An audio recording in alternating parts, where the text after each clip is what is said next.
میں نے جو متعدد مواقع سے آیات مبارکہ آپ کو سنائی کہ ہر جگہ پر چوٹی کی چیز صبر ہے، آخری چیز جو بیان ہوتی ہے وہ صبر ہے۔ سورۃ العصر میں آخری بات وَتَوَاصَوْا بِالصَّبْرِ یا ایھا الذین آمنوا استعینوا بالصبر والصلاۃ، اے ایمان والو مدد حاصل کرو صبر سے اور نماز سے۔ ان اللہ مع الصابرین، اللہ تعالیٰ صبر کرنے والوں کے ساتھ ہے۔ اور پھر آگے چل کر وَبَشِّرِ الصَّابِرِينَ الَّذِينَ إِذَا أَصَابَتْهُمْ مُصِيبَةٌ قَالُوا إِنَّا لِلَّهِ وَإِنَّا إِلَيْهِ رَاجِعُونَ، اے نبی بشارت دیجئے، خوشخبری دیجئے ان صبر کرنے والوں کو کہ جن پر جب بھی کوئی تکلیف یا مصیبت نازل ہوتی ہے تو کہتے ہیں کہ ہم اللہ ہی کے ہیں اور اللہ ہی کی طرف ہمیں لوٹ جانا ہے۔ صبر کا مفہوم ہے اپنے آپ کو تھامنا، روکنا، برداشت کرنا، تحمل کرنا، اور جو بھی اپنا ایک طے شدہ مقصد ہے کسی بھی مخالفت سے بددل ہوئے بغیر، کسی بھی تکلیف یا مصیبت سے ہراساں ہوئے بغیر اس کی طرف پیش قدمی کیے چلے جانا۔ بڑی سخت سردی پڑ رہی ہے، فجر کا وقت ہے، گرم پانی کا اہتمام نہیں ہے، اب اس وقت فجر کی نماز کے لیے اٹھنا، ٹھنڈا پانی اگر ہے تو وضو تو کرنا ہوگا، اس ٹھنڈے پانی سے وضو کرنا، اس وقت لحاف سے نکلنا ہی بہت مشکل، ٹھنڈے پانی سے وضو کرنا اور مصیبت۔ یہ جب تک انسان میں صبر کا مادہ نہ ہوگا ممکن ہی نہیں۔ اس کو کہیں گے صبر علی الطاعہ، اطاعت پر صبر کرنا۔ ناگواری محسوس ہو رہی ہے لیکن اس ناگواری کو برداشت کرتے ہوئے انسان اللہ کے حکم کے اوپر جمع رہے، اللہ کے حکم پر عمل کرے۔ یہ کیا ہے؟ یہ صبر ہے۔ اگر یہ صبر نہیں ہے تو ظاہر بات ہے کہ انسان اللہ کے اس حکم پر عمل نہیں کر سکے گا۔ صبر کا مادہ نہیں ہوگا تو آپ کام نہیں کر سکیں گے۔ اور اسی کا ایک دوسرا رخ ہے، جب آپ دعوت حق کے لیے کھڑے ہوں گے پہلا قدم کیا آتا ہے؟ استہزاء، تمسخر، مذاق اڑانا، جس کی میں مثال اب دینا چاہتا ہوں محمد الرسول اللہ صلی اللہ علیہ وسلم کی شخصیت سے۔ دیکھیے ہم کیا اور ہماری بساط کیا، ہم کیا مبلغ ہوں گے، کیا داعی ہوں گے، ہمارے اپنے دامن پر داغ ہوتے ہیں، لیکن یہ کہ محمد الرسول اللہ کے دامن پر کوئی داغ تھا؟ ان کو تو سارے مکے والے الصادق الامین کہتے تھے، نہایت محبوب شخصیت تھے، ان کے لیے تو جا صادق، جا الامین، یہ الفاظ سننے میں آتے تھے، آنکھوں کا تارا۔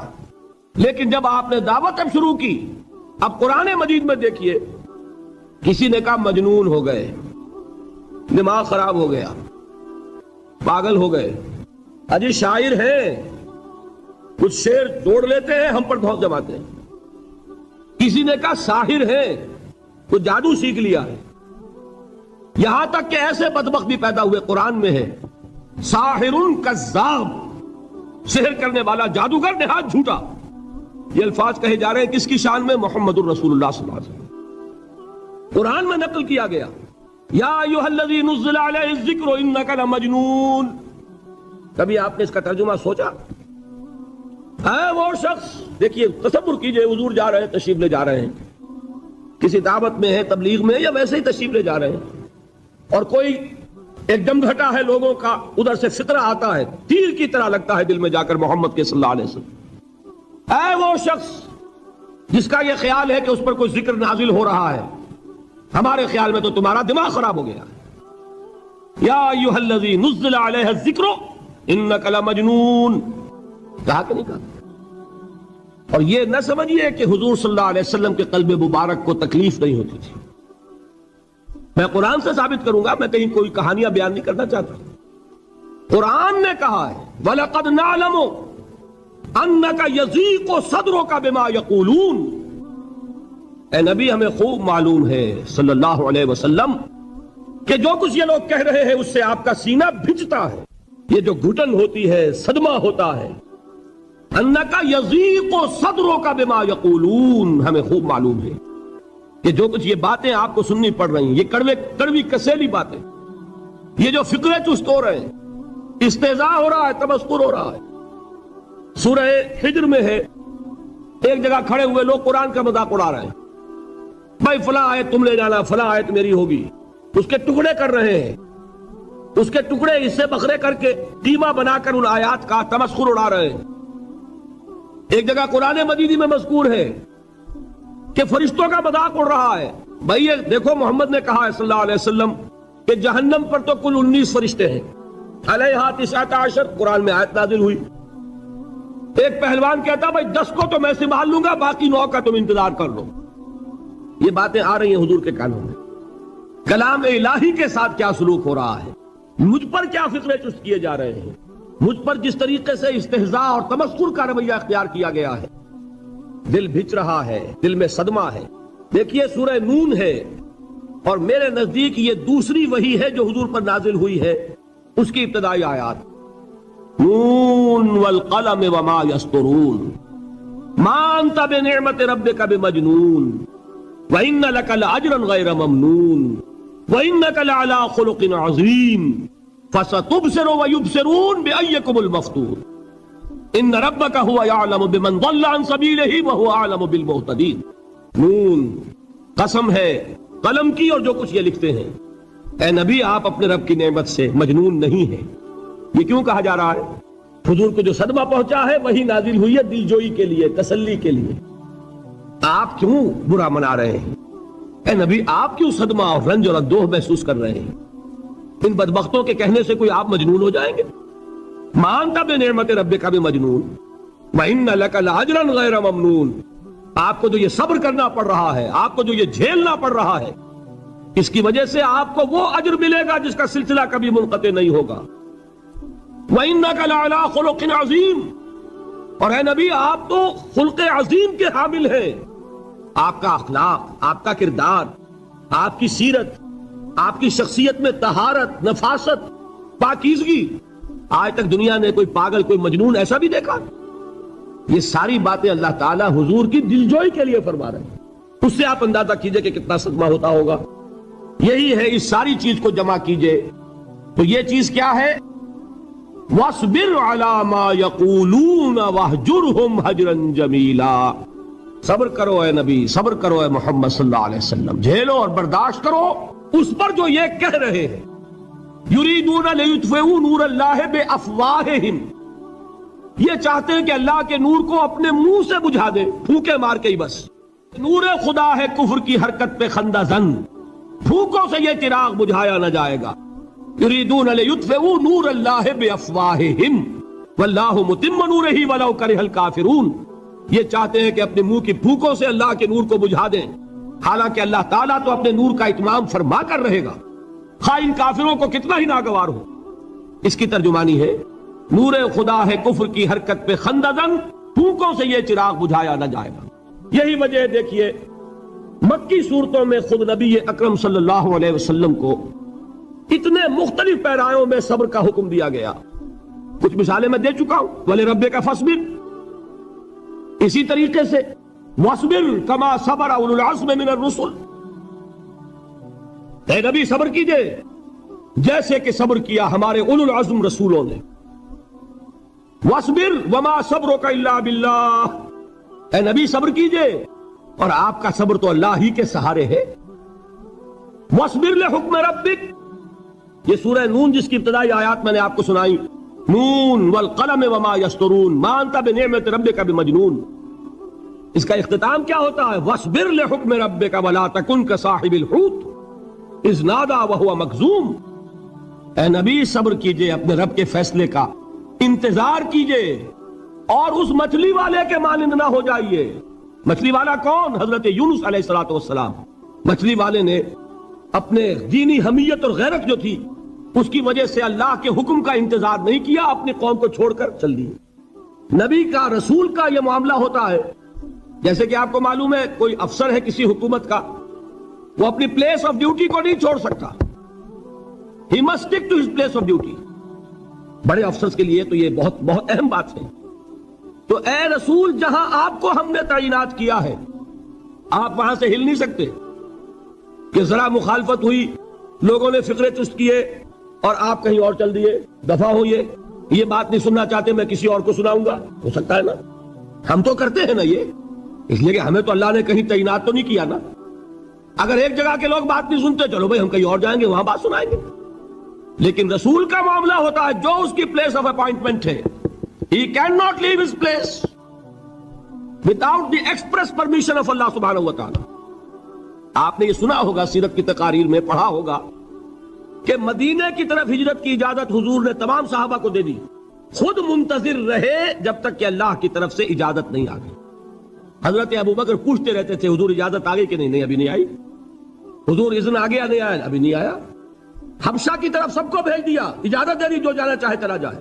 حضور کی صاحبزادی جو حضرت عثمان کے نکاح میں تھی وہ بھی ہجرت کر رہی، لیکن حضور تو نہیں گئے۔ رسول نہیں چھوڑ سکتا اپنی جگہ کو، یہاں تک کہ تمام تقریباً صحابہ چلے گئے، حضور رہ گئے، حضرت ابوبکر رہ گئے، حضرت علی رہ گئے، اور حضرت ابوبکر پوچھ رہے ہیں بار بار اجازت آئی یا نہیں؟ نہیں ابھی نہیں آئی۔ حضرت عائشہ نے واقعہ بیان کیا کہ ایک روز اچانک دوپہر کے وقت ہم نے دیکھا کہ حضور نے اپنے پورے جسم کو ڈھانپا ہوا ہے، چہرے کو بھی کپڑے میں ڈھانکا ہوا ہے اور تشریف لا رہے ہیں۔ یہ اس میں تعجب کی بات یہ کہ عرب میں آج بھی آپ کو معلوم ہے کہ یہ چیز جو ہے ان کی روایات کے خلاف ہے کہ دوپہر کے وقت کوئی کسی سے ملنے جائے۔ یہ وقت جو ہے قیلولے کا ہے، آرام کا ہے، تو این ٹھیک دوپہر کے وقت تشریف لائے حضور۔ آپ نے آ کے حضرت ابوبکر سے فرمایا کہ اجازت آ گئی ہے۔ حضرت ابوبکر نے بہت خوش ہو کر ایک بات کہی، حضور میں نے 2 اونٹنیاں تیار کی ہوئی ہیں۔ یعنی اب آپ وہ تو سوچتے تھے نا شاباش ملے گی کہ میں نے تیاری کی ہوئی ہے، میں نے 2 اونٹنیوں کو خوب کھلا پلا کے فربا کیا ہوا ہے، بڑی توانا ہے تاکہ ہم تیزی کے ساتھ سفر کر سکیں۔ حضور نے توقف کیا، فرمایا ہاں ٹھیک ہے، 1 اونٹنی میں استعمال کروں گا لیکن میں اس کی قیمت ادا کروں گا۔ حضرت ابوبکر کی آنکھوں میں آنسو آ گئے، روتے ہوئے کہا حضور مجھ سے یہ مغایرت، کیا یہ جان اور مال کسی اور کے لیے ہے؟ آپ مجھ سے بھی کہہ رہے ہیں میری اونٹنی جو ہے وہ بھی بلا معاوضہ آپ کو بولنے فرما رہے ہیں۔ یہ ہے محمد الرسول اللہ کی غیرت اور حمیت کا معاملہ۔ اب دیکھیے ایک بات عجیب ہے، یہ ربط اپنے ذہن میں رکھیے، اللہ تو صبر کی تلقین کر رہا ہے اپنے رسول کو، اور رسول یہی تلقین کر رہے ہیں اپنے صحابہ کو، صبر کرو، جھیلو، برداشت کرو، ہاتھ مت اٹھانا، کوئی جوابی کارروائی نہیں ہوگی، بلکہ اپنے اوپر جھیلو جو کچھ جھیلنا ہے، ڈٹے رہو، پیچھے مت ہٹنا، یہ صبر ہے، لیکن ہاتھ اٹھانے کی اجازت نہیں۔ چنانچہ اب ذرا چشم تصور سے دیکھیے، ابو جہل اس نے جو بدترین روش اختیار کی، وہ ایک خاندان تھا حضرت یاسر، ان کی اہلیہ حضرت سمیہ، اور ان کے فرزند حضرت عمار رضی اللہ تعالی عنہم۔ یہ غلام نہیں تھے، حضرت سمیہ تو کنیز تھی لیکن یاسر غلام نہیں تھے۔ ان کی کہانی یہ ہے، واقعہ یہ ہے کہ یہ بہت نیک آدمی تھے یاسر، یمن کے باشندے۔ انہیں کو خواب میں بشارت ہوئی کہ نبی کا ظہور ہونے والا ہے مکے میں، جاؤ شاید ان کے قدموں تک پہنچ جاؤ۔ یہ یمن سے ترک وطن کر کے مکے آ گئے۔ ابو جہل کا ایک چچا تھا، بہت شریف النفس انسان، اس کے ساتھ معاہدہ کیا حلیف بن کر، اور وہ مکے میں رہنے لگے۔ اس لیے کہ نوٹ کر لیجئے، مکہ اس وقت ایک قبیلے کا شہر تھا، صرف قریش۔ یا قرشی رہ سکتا تھا وہاں، یا قرشی کا حلیف، کہ اگر تو کسی قرشی نے آپ کو امان دی ہوئی ہے تو آپ رہ سکتے ہیں مکے میں، ورنہ نہیں۔ یا تیسرے قرشی کا غلام، غلام تو ملکیت ہی ہے اس کی، جیسے بھیڑ بکری ہے کسی قرشی کی، اسی طرح اس کے غلام ہے۔ یہ 3 کیٹیگریز تھی انسانوں کی مکے میں۔ اسی کو نوٹ کیجئے کہ جو بیچارے غلام تھے وہ سب سے زیادہ ستائے گئے، اس لیے کہ غلاموں کے تو حقوق ہی کوئی نہیں تھے۔ بلال غلام تھے، ابو فقی غلام تھے، زنیرہ ایک کنیز تھی، ان کو جو ماریں پڑی ہیں اس کا آپ کو معلوم ہے۔ حضرت بلال کے ساتھ جو کچھ امیہ ابن خلف نے کیا، کہ جس طریقے سے کہ حیوانوں کی لاشیں جو ہے کھینچ کر گھسیٹ کر لے جائی جاتی ہیں، ان کی گردن میں رسی ڈال کر گھسیٹتے، اسی طریقے سے حضرت بلال کے گردن میں رسی ڈال کر ٹھیک دوپہر کے وقت مکے کی سنگلاخ گلیوں کے اندر گھسیٹا جاتا تھا۔ نیچے زمین جل رہی ہے توے کی طرح، اور ویسا بھی ہوتا تھا کہ چت لٹا دیا، اوپر سے وہ آگ مکے کا، کہ سورج جو ہے ذرا نوٹ کیجئے، آگ برسا رہا، نیچے زمین توے کی طرح جل رہی ہے، اور ایک بھاری سل بھی لا کر جو ہے سر پر رکھ دی، چھاتی پر رکھ دی گئی ہے کہ آواز نہیں نکل رہی۔ جھاگ نکل رہے ہیں منہ سے، لیکن اس حال میں بھی احد احد احد، ایک ایک اللہ، قل هو اللہ احد، الفاظ نکل رہے ہیں۔ یہ ہے وہ صبر، صبر علی الابتلاء، صبر علی الایذاء، یہ ابتلاء اور ایذاء پر صبر ہے۔ جھیلو، برداشت کرو، اس توحید پر قائم رہو، محمد کی رسالت کے اقرار کرتے رہو صلی اللہ علیہ وسلم، لیکن ہاتھ نہیں اٹھانا۔